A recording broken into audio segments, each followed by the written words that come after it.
E a Cracolândia, no centro de São Paulo, está novamente no centro das atenções. Um problema que se arrasta há décadas na maior e mais rica cidade do país. Agora, o governo do estado avalia propor a internação compulsória dos usuários de drogas. A gente vai falar sobre esse assunto, trazer aqui discussão com o especialista em políticas públicas, Aloísio Marino, coordenador do Lab Cidade. Aloísio, seja muito bem-vindo. Bom dia. Bom dia, um prazer estar aqui. Prazer é nosso, Aloísio. E também com a delegada Jaqueline Valadares, presidente do Sindicato dos Delegados de Polícia do Estado de São Paulo. Também seja muito bem-vinda. Um bom dia. Bom dia, eu que agradeço a oportunidade de debater esse assunto. Aloísio, eu vou começar com você para a gente trazer um pouco das possibilidades que estão colocadas agora à mesa pelo governo de São Paulo, pela Prefeitura de São Paulo, do que tem hoje de possibilidades expostas e debatidas, que estão aí trazidas para o debate público, inclusive. Qual é aquela que pode caminhar para uma solução dessa questão que já se arrasta há anos na cidade de São Paulo? Olha, infelizmente, o que a gente vê é uma retomada de políticas que há 30 anos se desenrolam nesse território, né? A gente não vê nenhuma novidade, o que a gente vê é esse discurso de vai e volta, né? Então, o momento é um momento de dispersar, porque dispersar é melhor, depois parece que quer se concentrar essa população em algum espaço, mas, em geral, a intenção, me parece, de esconder esse problema e não de enfrentar ele de forma correta. A gente precisa, de fato, deslocar o debate que se centra na droga para um debate que se centra nas pessoas que vivem nesse território. E aí eu estou dizendo tanto as pessoas em situação de rua, como também moradores e comerciantes que estão todos sofrendo com essa política, que é uma política equivocada e que em 30 anos não foi capaz de resolver os problemas. Muito pelo contrário, só vem aumentando os conflitos e, inclusive, os índices de insegurança e de criminalidade nesse território.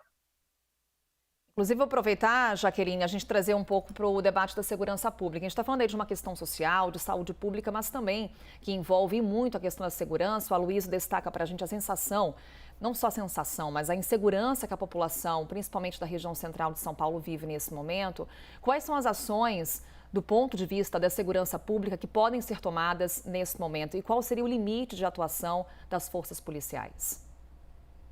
De fato, eu concordo com a Aloísio, e eu destaco que essa questão, essa política que vem sendo adotada ao longo das últimas décadas, ela não leva em consideração que não vai se resolver esse problema da noite para o dia ou que seja em uma única gestão. É um projeto que ele deve ser feito a longo prazo e ele passa por medidas efetivas e permanentes que vão permear não só a área da segurança pública, como normalmente é tratado, mas também a área da assistência social e da saúde. No que tange a área da segurança pública, normalmente quando se pensa nessas cenas de uso, como é a da Cracolândia, a gente sempre associa a presença do Estado à segurança pública. E a segurança pública é um dos braços que deve estar presente ali, mas não é único e exclusivo meio do Estado se fazer presente para a solução do problema. É muito importante, sim, o combate ao narcotráfico para evitar que essas drogas elas entrem no país, para evitar que essas drogas em São Paulo cheguem nessa região e alimentem esse comércio, mas é importante também que nós consigamos permear ali e perceber quem são essas pessoas que estão ali. Quem são as pessoas que são traficantes, quem são os usuários que precisam de tratamento, quem são as pessoas que têm uma família que estão procurando por eles. Existem pessoas ali que podem constar como desaparecidos, as famílias estão em busca. Então é preciso que nós tenhamos um olhar para quem são aqueles seres humanos que estão ali também.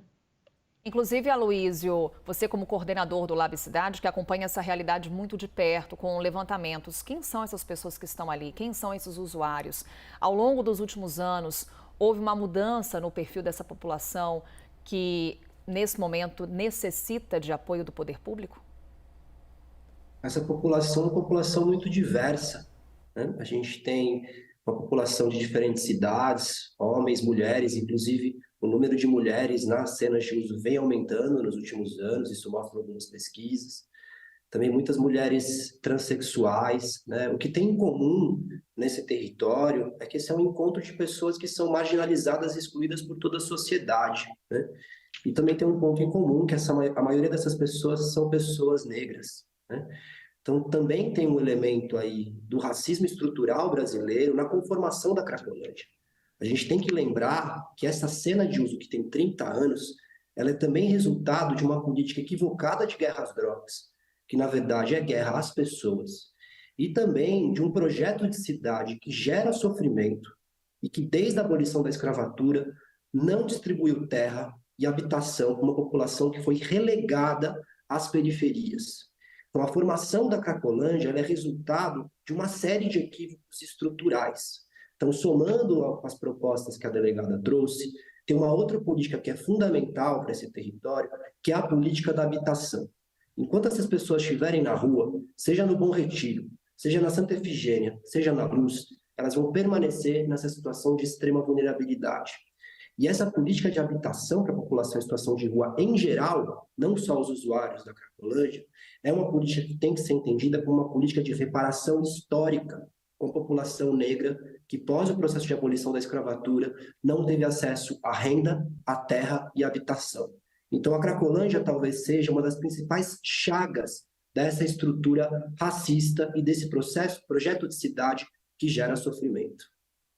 Algo que acompanhamos há anos, Jaqueline, como a gente falava há pouco, também a necessidade de um trabalho contínuo em termos de políticas públicas. Quando você muda uma gestão de governo, de prefeitura, que esse trabalho continue. Como que a segurança pública também participa desse debate? Você falava há pouco numa necessidade de fazer esse raio-x da população que está ali, identificar quem que é o usuário de drogas, identificar os traficantes. Como estaria o combate às drogas e a identificação dessas pessoas que estão ali para justamente buscar uma solução para esse problema? Exatamente. A Unifesp, ela vem fazendo ao longo dos últimos anos estudos para tentar realmente identificar quem são essas pessoas que estão aqui nessa cena de uso de São Paulo, não só daqui, mas também de Brasília e Fortaleza, mas especificamente no que tange ao estado de São Paulo. Como já foi dito, grande parte dessas pessoas são homens, adultos, acima dos seus 20 anos, população preta e parda, e também pessoas que têm um nível de escolaridade mais baixo, o ensino fundamental. Então, isso acaba dificultando também um pouco a questão da reinserção social. Então, essa temática de reinserir, buscar o atendimento dessas pessoas, ela tem que caminhar lado a lado com a questão da segurança pública, mas sem deixar que a segurança pública seja a única atuante ali. Então, muitas dessas pessoas, infelizmente também, segundo essas estatísticas, são pessoas que são egressas do sistema prisional.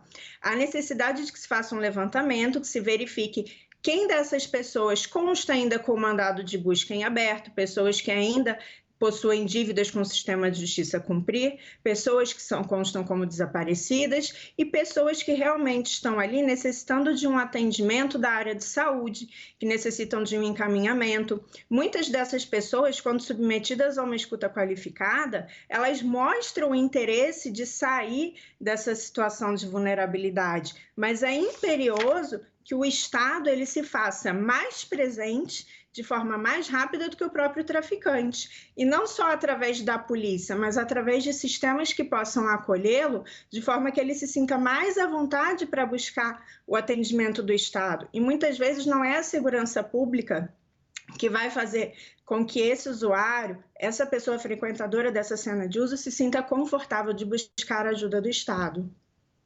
Jaqueline Valadares, mais uma vez, obrigada por estar conosco aqui na CNN. Um bom dia para você. Obrigada. E a Luísa... Obrigada, Jaqueline. E a Luísa Marino também, obrigada por essa conversa aqui conosco. Um bom dia. Prazer.